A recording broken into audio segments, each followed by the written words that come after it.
Good afternoon. There's nothing like following up a behavioral psychologist who just gave a presentation on energy messaging right before I talk about energy to a room full of people.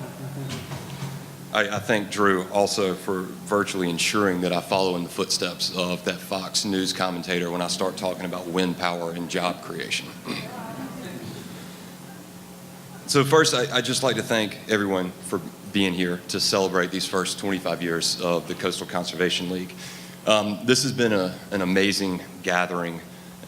We've heard from some of the best minds in the country, and I think they've given us an optimistic view of what our future here in the Lowcountry can look like. And so I'm going to begin this afternoon talking about some of the different faces of energy policy here in South Carolina. There's a lot of bad stuff you can say about South Carolina's energy policy, but I think there are a lot of good things you can say also. There's no shortage of challenges, and the barriers to progress that lie ahead, we've got to overcome those things. But there's also enormous opportunity, and there are indications that we are indeed on the right path forward. We've heard over the last 36 hours about the enormity of the climate challenge and the urgency with which we must act to reduce our carbon emissions. I'm not supposed to say that according to Drew, but I think you guys have heard enough to know what that means right now. You haven't heard that the last coal plant proposed in South Carolina just a few years ago was defeated. I think it's the last coal plant we'll ever see proposed in South Carolina, and we're never going to build another one.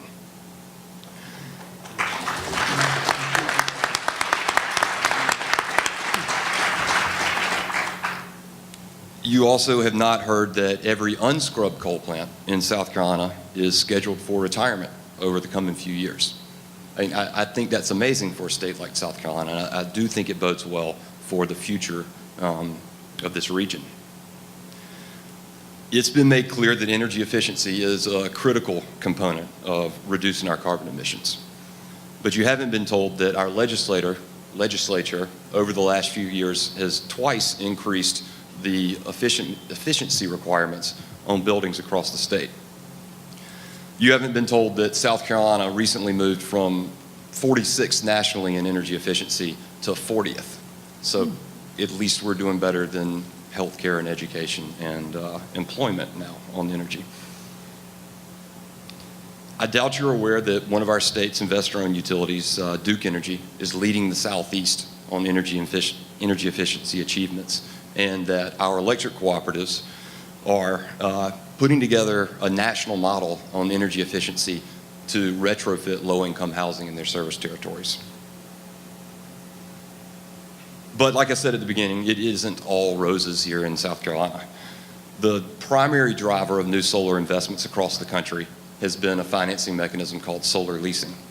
That's been opposed tooth and nail in the legislature, and it's been stalled this year from moving forward. Generally, we failed to remain competitive with our neighboring states like Georgia and North Carolina when it comes to deploying solar energy.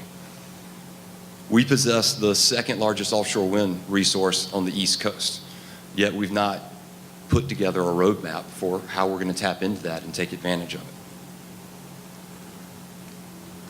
We also find ourselves building 2 new nuclear reactors in this state, which are going to bring on more capacity than we need to meet new demand. As a consequence of that, things like energy efficiency and renewables are compromised, and it makes it much more difficult to make those resources work. It's also important to understand the market forces that are playing a limited role in the investments that our utilities are currently making. They've been granted the privilege of being regulated monopolies. And because of this fact, it is incumbent upon our elected officials to ensure the investments they make are in the best interest of businesses and residents in South Carolina. That means both from an economic and environmental perspective. On average today, I think our utility shareholders, their interests are trumping the interest of those utility customers. That's got to change. So while we defend the progress that's been made, we must also march ahead in recognition that we have accomplished a lot so far, but not enough. Our state has potential on its side, but does not have the luxury of time. The decisions we make today are going to last long into the future, and delaying progress on these energy issues represents lost opportunities for a healthier environment, a more prosperous economy, and the well-being of future generations. We have a responsibility to correct the mistakes of the past and chart a viable course for the future. And I firmly believe that the ideas discussed at this conference represent critical elements of a vision that we all must embrace.